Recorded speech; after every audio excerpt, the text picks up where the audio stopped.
Okay, welcome to Supercharged SEO. I'm going to show you how SEO works and how you can do it yourself. So what we're going to do in this series of lessons, we're going to show you how you can really get to grips with SEO and make it work for you to build your business, whether online or offline. So we're going to go through a whole series of lessons. There's 8 of them in total, and then there'll be a couple of little extra bits that I'm going to throw in. So the first lesson is how SEO works, give you a bit of background to this Google updates that you all have heard of. Then we're going to look down to the breakdown of a site and about which bits are the most important. We'll then move on to working with images, server speed, technical setup, and which tools you can actually trust online.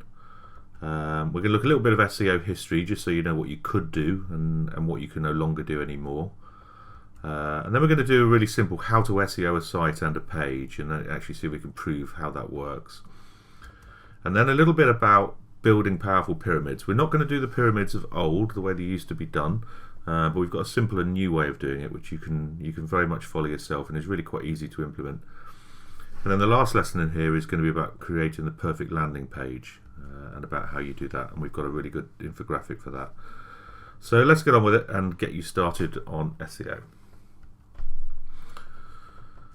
So the good news is that SEO has become a lot more logical over the last few years. If you build a great site in the right way, then it's got every chance of ranking properly. And that didn't used to be the case. You used to have to basically cheat to get your way to the top. So if you look at a site, which bits matter? Now I can't tell you all of them because there are at least 200 ranking factors for a site. Google's own algorithm claims, or everything you read about Google's algorithm says there's at least 200 ranking factors, and we're not going to know all of them, but we can pick out which ones are the most important. But the 3 keys to good SEO are trust, relevance, and successful visits. So we'll go into that in a lot more detail shortly, but those are the keys: trust, relevance, successful visits. If you create a site that's completely trustworthy, delivers good experience for the users, then it's more likely to rank more highly. There's no doubt about that. But this is where the complicated stuff comes in, and we need to understand what creates trust, how to build relevance to a user, and deliver them a good experience when they're using your site. So let's jump back a bit. What is Search Engine Optimisation? Now the definition I like is the one from Moz. And Moz.com is a great resource for this. So as they describe it, SEO is a marketing discipline focused on growing visibility in organic, i.e. non-paid search engine results. So there are 2 elements that you need to worry about: what you do on your site, which is on-site SEO, and what you do externally to your site, which is off-site SEO. We're going to cover both of these sections during the program, and you'll understand them and you'll know what to do with them. So why does SEO matter? Why does it actually matter to you on a daily basis? Well, you could just bid your way to the top of the search with paid AdWords. That's even easier now because there's 4 strong positions, particularly on a mobile, and they dominate everything. But that's a really expensive luxury in the long term. And Google, again, that's being covered in the AdWords section, but Google have got no desire to help you on that. They make their money by getting you to pay to click. So it's much better long term to concentrate on the SEO.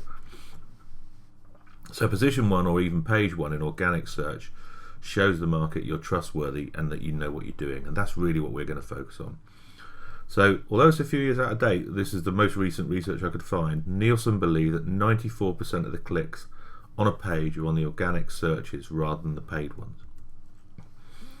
And for organic results, 65% of the clicks are on the first 3 positions. And I've got a good graphic for that as well. So getting to the top of the search and holding your position is the best way to succeed online. No doubt about it. So when you look at this graphic, what you can see here is that the red curve is of the most interest from the SEO point of view. What this shows, the value of being in the top 3 really clearly. So the click-through rate in the top 3 positions they fall from 30% in the first position to 12% in the third position, and in the lower positions you can see right down here, over here, you see them down there, positions 9 and 10, and the click-through rate is down to about less than 2%. So that's why it's so important. Okay, so moving on now to the dominance of Google, why Google is so important in this market. This graph here shows the worldwide desktop market share. So this is desktop, not mobile, of the leading search engines from January 2010 to October 2016. This is worldwide. Now look at these figures. Google have 90.3% of the market, Bing 4%, Yahoo 2.95%, and Baidu 0.56%. So most of your work needs to concentrate, unless you are just in China, then most of your work needs to concentrate on Google. It's just such a massive dominant player in the market. Then when you look at UK, it's even more marked. So in the UK, Google has 96% of the market, Bing less than 1%, and Yahoo less than 3%. It's massive. So focus on Google, to me, is everything. Yes, you can do. I think the other thing to note is if you do Google right, then the others you'll be pretty good on the others anyway. So focus on Google and the others will follow. So what we're going to do now is we're going to look at the famous Google updates that you probably will have heard about. So the first of these is PANDA. And their updates are legendary. They can make or break a business overnight. So all of them have been around improving the relevance and quality of the search results they provide to their customers. PANDA came in 2011 and it was a major algorithm update, and it hit sites really hard. It affected up to 12% of search results, and that's Google's direct number. That's the number they gave. And what PANDA seemed to do was crack down on thin content farms with really high numbers of ads on the page. So they used to see sites just crammed full of ads, and that's all they were doing. They were basically just trying to encourage people to click on ads, and it was really about quality. They really started sort of banging against quality, and it rolled out over at least a couple of months, and it started hitting Europe in April 2011. But it was a massive change in the way that sort of like search engine land worked. The next one that came along was Penguin, and they first of all started rolling it out with what was called an over-optimization penalty, and they sort of like finally rolled out, it was called a web spam update, and then it was soon after it was dubbed Penguin. And what Penguin did was it adjusted the number of spam factors, which was really keyword stuffing, and impacted on, they said, again, 3.1% of English queries. So in the old days, you could just repeat the same word in different formats to stuff it full of keywords. Penguin penalised this and ensured that sites that used high quality natural text ranked more highly. So it also sort of finally ended massive link building programs, and it just removed linked. It just judged as poor. The next one along was Hummingbird. And what Hummingbird did was put an end to really thin sites with dodgy content, and its whole aim was to get behind the meaning of a site. So it looked beyond just page titles and looked at the context of the words, the images, and the links in and out of the site. So if your site was about selling widgets and all of your links in from external sites had no relation to widgets, then the links would probably be discounted completely. So for the first time, it looked at the whole link and content infrastructure as a whole, and it made it almost impossible to game the system. And then the next one from that was Pigeon. Pigeon came along, and it was designed to help local search for mobile or location-aware devices. And it really highlighted the move to a more mobile search environment, and I quite often see now with some of the companies I work with that they're getting 66% or so of their search traffic is coming in from a mobile device. And what Pigeon did was it signalled a massive change and shook sort of local SEO world. And what it did was it offered some local results and modified how they handle and sort of interpret location cues. Google claimed that Pigeon created closer ties between the local algorithm and the core algorithm. So if you were a good site but you were only relevant to a local market, you were more likely to rank for that as well. The next one after that was mobile, and with the growing mobile traffic that we just saw from Pigeon, it was implemented on April 22nd, 2015, and it was a massive change towards focusing on mobile devices. But what was unusual, it was that they actually announced it was coming in advance to give us time to prepare. Not very much. I think they only announced it in the first week of January that year that it was actually going to come in. So they gave us about 3 or 4 months to actually get everyone's site sorted. But the change that they actually introduced was that mobile-friendly sites would be given higher ranking for users who were searching on a mobile device. So if you were searching on a desktop, it wouldn't affect you. But if you were searching on a mobile, in theory, you would always rank more highly if it was set up right. But they did give lots of the very big sites a huge amount of grace to let them catch up. So, and it was actually really well over a year before it started really hitting sites. And then the next one that we found is that social media matters too. It also provides a lot of good traffic as long as you use it right. And it's a really strong ranking factor because Google sees it as relevant and engaged. And remember we talked about trust, relevance and useful sends.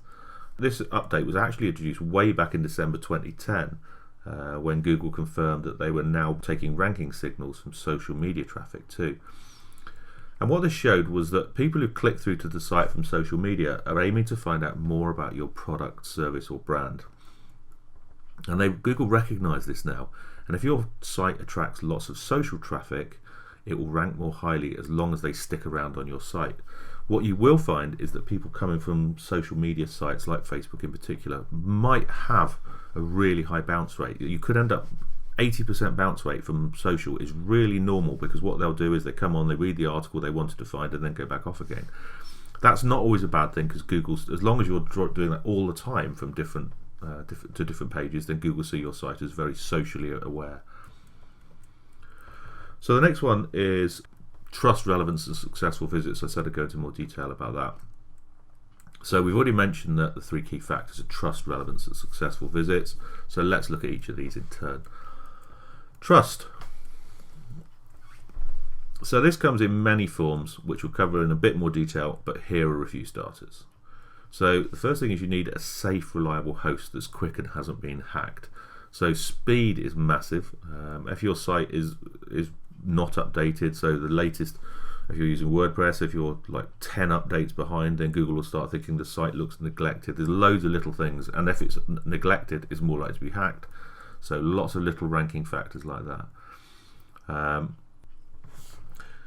Your site should have links into your site from external credible sites. Links aren't everything, but if you've got links coming from universities, newspapers and other big long-standing sites, they're classed as super links. I remember once I wrote a piece on my blog and it got a link from a couple of the national newspapers, and immediately the site just took a massive jump, and it was when I suddenly realized how important these external links were. So you should have a sensible domain name as well that's been around for a long time. Now, old domains, again, Google have said in the past that aged domains aren't as important as they were, but I'm still seeing that as being really quite an important one. But also, you shouldn't have domains with more than 1 hyphen. They're harder to rank. Ideally, less than 15 characters, so shorter domains seem to do better. And it's easier to rank for country-specific and .com domains than some of the unusual TLDs. I don't think .biz, .eu and any of those are actually really worth having. I just wouldn't bother with them. So, and the other surprising one is that it will rank better if your domain name has been booked for a long time. So if you've actually paid for your domain name for the next 10 years, then it will actually rank more highly. So let me move on to relevance. The more relevant your site is to a search term, the easier it will be to rank for that search term. So if your site is mainly about stamp collecting and you add a page about line dancing, it's going to be hard to rank for that. And the more content your site has about its chosen subject, the easier it will be to rank for that.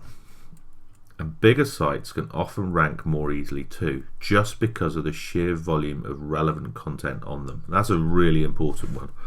So at one point the domain name had a real influence on this too, but I believe it's far less critical now about after, if you look at the likes of Google, eBay and Pinterest, it doesn't really tell you what they do, it tells you who they are. So again, in the old days you could buy ridiculous stuff, people were buying ridiculous domain names. So really we honestly saw domain names like line dancing classes for beginners in Nottingham.com if you wanted to rank for that search term. You don't need to do that anymore. You just have to build a relevant site that's trustworthy and ideally that's been around for a long time, which is the more tricky one. But as of 25th of November 2016, that's now considered spammy practice. So these really silly long domain names like that are actually a pretty poor idea. So successful visits to the site is a relatively new thing, but I think it's become even more critical. So if Google sends someone to your site and they bounce straight back off it, then Google will see that as being a poor send. Again, I think, like I said before, with social, I think that's slightly different.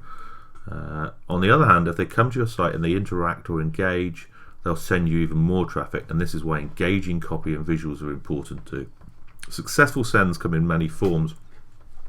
So it could be a download, a completed form, a click to call you, delving deeper into the site, moving to the contact us page, or anything like that. Anything that keeps them on the site, keeps them moving through the site. That's why I think, again, internal links are so important, which we'll cover later in the pyramiding. Internal links, because it allows someone to drive through your site. On a retail site, it could be adding to a basket, it could be opening tabs, it could be outright purchase, reading reviews, leaving reviews. Again, anything that keeps you on the page for longer, interacting. So whilst the low bounce rate isn't everything, it's certainly important. Now this next one, this is a B2B example. This is for the search term shotgun gates. That's the UK search, and you can see there that they've got the first 4 positions. So if you happen to be in the market for shotgun gates, which many theme parks around the world are, you could be assured that these guys could deliver them for you, because their whole site is about content, is about shotgun gates. And when you look at it on the google.com site, so the global search as well, they're there at position 1 as well. So they haven't spent a penny on advertising, and yet that is driving millions of dollars of sales from around the world directly from this search term. So that's it for the first part of Supercharged SEO. We've seen that getting a good position in search is critical and will save you money in the long term and drive far more business.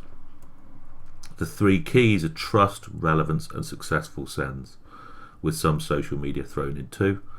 And the updates that have made a huge difference, but they're only really leveling the playing field and made it easier for genuinely good sites to gain ranking and keep it.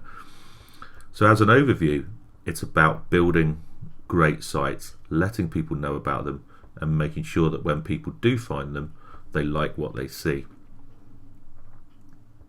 So let's move on to lesson 2, where we're going to look in much more detail about the makeup of the page, why this matters, and how to sort it for yourself. We will see you there.